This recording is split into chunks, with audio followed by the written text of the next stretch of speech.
Hey, what's up everyone? It's Jimbo, and today we're going to be comparing two compounds. So Travis from Americana Global sent me out this, their 1500, their diminishing abrasive technology. This is their most aggressive. This is step one of two steps. And then I said, well, my go-to is M100 for heavy defect removal. So what we're going to be doing today is on this panel. I needed to strip this for a couple other videos that I want to actually do today.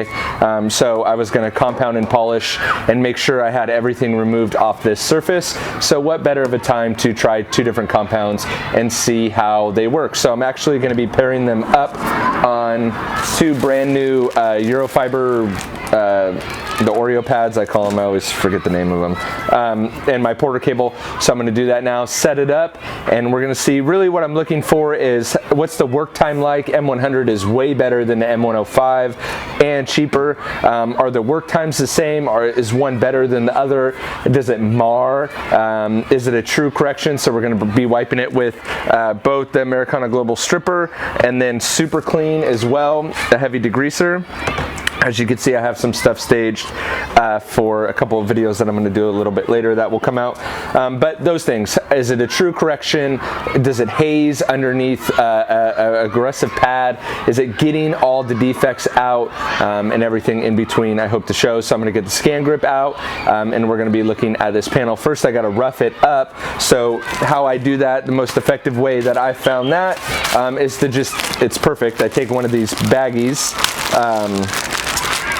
take the pad out, and I take one of these baggies and I just rub it on the surface. You can't, it's out of frame right now, but I rub it on the surface and I will bring you in to show you what it looks like after I scuff it up. Let's do that now. Like I said, the best way that I found, and let me grab my scan grip over here, the best way that I found to kind of recreate wash marring over time or surface defects is to simply just take the baggie and scuff it all up. Right? We're gonna scuff up both sides and make sure I'm actually doing something. Yeah, I know I could bring the camera in and we can, there was obviously nothing on this panel because this is doing a great job. Doing that. There we go. Now that we got it scuffed up, let's put the polishes on. You can see how horrible the scuff is, so let's do some compounding, huh? And since I've never tried this before, I'm going to use the Americana Global, and I'm going to do it on this right side. Do 4 dots. Seems to be a nice consistency. Let me feel the compound in my finger. So surprisingly not very gritty, which is good. Or I mean, doesn't necessarily mean it's good or bad. It is what it is, right? So my preference is a compound that is not very gritty. So I'm gonna work this in and I'm gonna talk about it as I do it. So right now I'm at speed 4 on the Porter cable. And really what I'm trying to do here is just rub the product in and kind of get a nice even coverage. Did that, and now I'm going to work it up all the way to speed 6. And I'm going to do 2 to 3 passes all the way down the panel. Seems to have really nice work time. It's not, the reason why I don't like, there's one, go back. The reason why I don't like, it does have a very strong smell coming off, a compoundy smell. How's that? Compoundy smell. I'm gonna finish this up here. 4, okay. It does seem to be breaking down pretty fast, but the nature of the pad I'm using, I kind of expect that. So no dust. It's maybe beginning to dust just a tiny bit. Let me go one more right here. The product is pretty much all broken down by now. There's very little residue.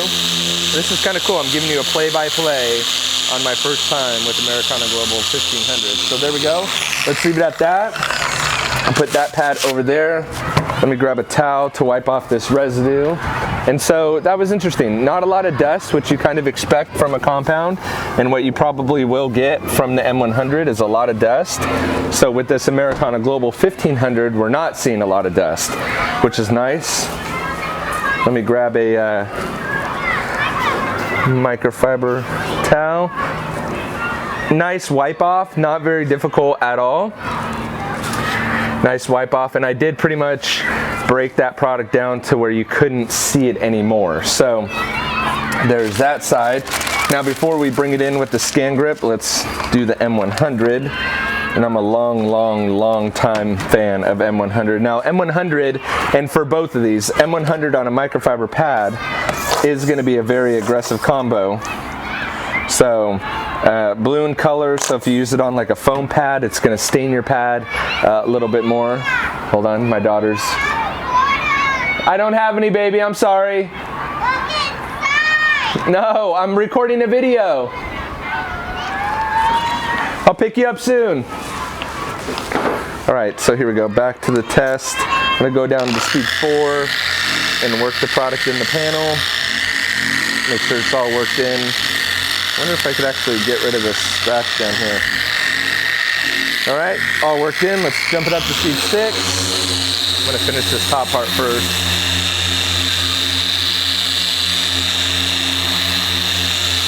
So M100, as you could probably see, does dust. And depending on what you're working it with, it does dust quite a bit. Does not dust nearly as much as 105. That's why I'm confused why everyone likes this 105-205 combo.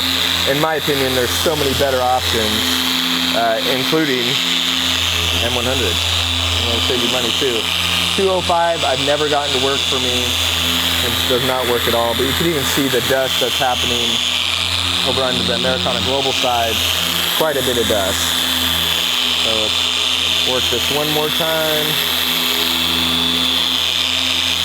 Actually, how's that? A play-by-play announcer for machine polishing. I wonder if they have that at the buff off at SEMA. Buff off. I'm dealing with a windy day. All right, so there's that. As you can see, quite a bit of dust has landed over on this Americana Global side from M100, and I think dusting is going to become a thing of the past. I think it's one of those older technology things, and I think the technology has gotten better. So let me wipe that off. I'm going to wipe off this side, try not to mar it. And let's bring the camera in and see the results. I'm excited. Like I said, it's the first time, so let's see the result. All right, so if we look at the surfaces, cleaned it up considerably.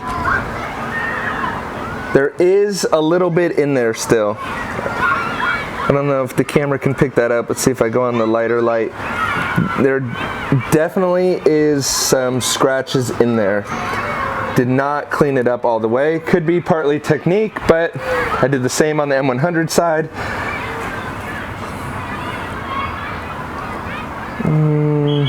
There's still some in there too, so very little bit. Let's give it another round of polishing, and then I'll bring the camera back in after I do that.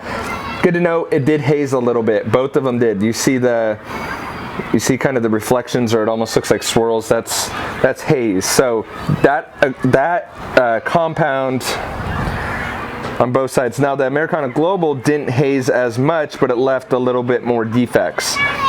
So let's give it another round of polishing and see if we can clean that up. All right, so it did take 2 rounds of polishing, but I was able to get, or compounding, I guess, but I was able to get all the defects out. Pretty heavy marring, which I don't like to see in a compound, even though it's kind of a byproduct of going after heavy defects. The marring is about the same on both. You're looking at the M100 side. The marring is about the same, but the defects are removed at the same rate.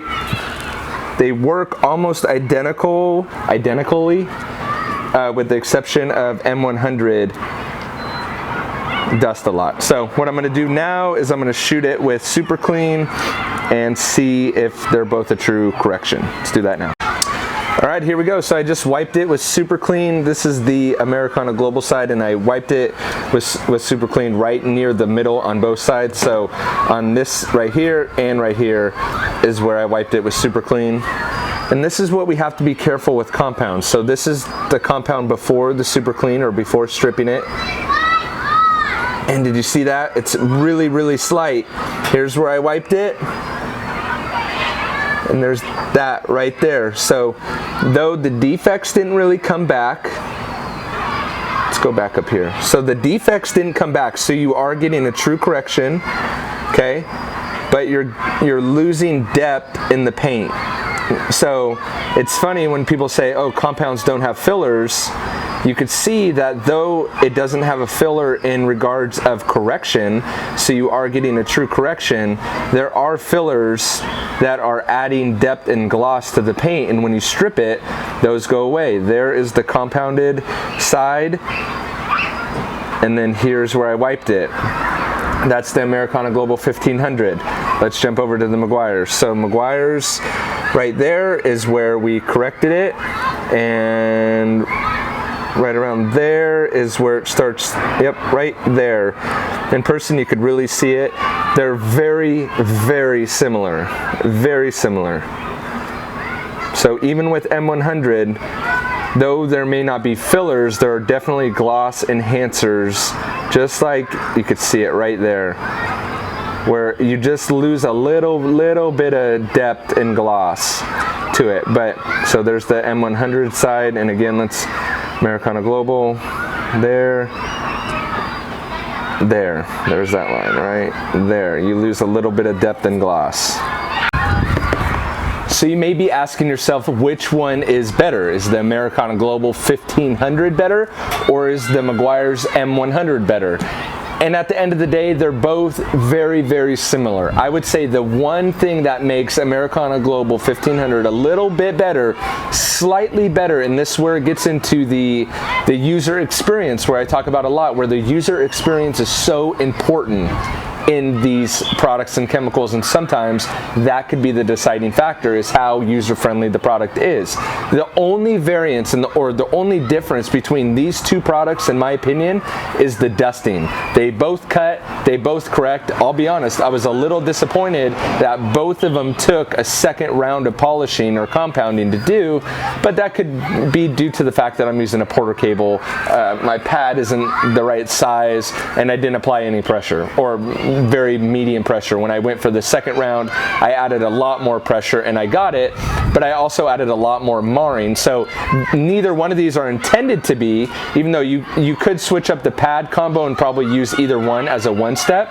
I don't know how they'll act in the sun. M100 is sun friendly to an extent, and with the work time of Americana Global and this 1500, the work time was extremely good. Definitely did not dry out like M100, or excuse me, M105 does. If this was an M105 to a 1500 all day long would take the cake. Now where Americana 1500 is going to sag that M100 does not, is that you can pick up this relatively anywhere. So Harbor Freight's going to have it, Pep Boys, AutoZone, or any local auto parts store is going to have this, where you can go pick it up like today if you wanted to. Amazon also sells it.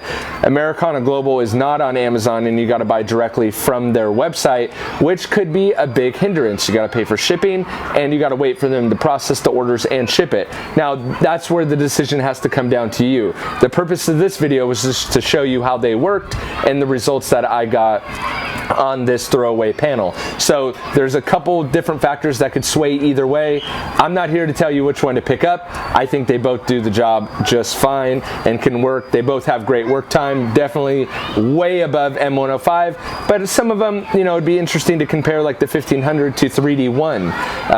I've heard people say that 3D1 doesn't have that deep cutting. I don't know why I keep dropping that bottle. Anyway, so I hope you guys enjoyed that video. This is not really cheap versus expensive, but just a product comparison. And now that I have this panel free and clear, I'm going to wipe the rest of it with Super Clean. And then the next video, that I don't know when this will come out, but the next video is going to be Sonax Profiline polymer net shield versus the gold standard Meguiar's Fast Finish. So I had to have both these surfaces cleaned up and polished from the last one, so I'm going to move on to that video now. But I hope you guys enjoyed that one. Let me know what you think in the notes below or the comments below, good or bad. I take all your criticism, all your feedback to make these videos better and more helpful for you. Again, going back to making you a better detailer, how you can save money on these products, and I will look up how much these cost. M100, I believe, for this quart is around the $26 mark, and I'm not sure where the 1500 lies. You can find out for yourself. Make your own decision. I'm just here to present the facts for you. Hope you guys enjoyed that one. I will catch you on the next one. See ya.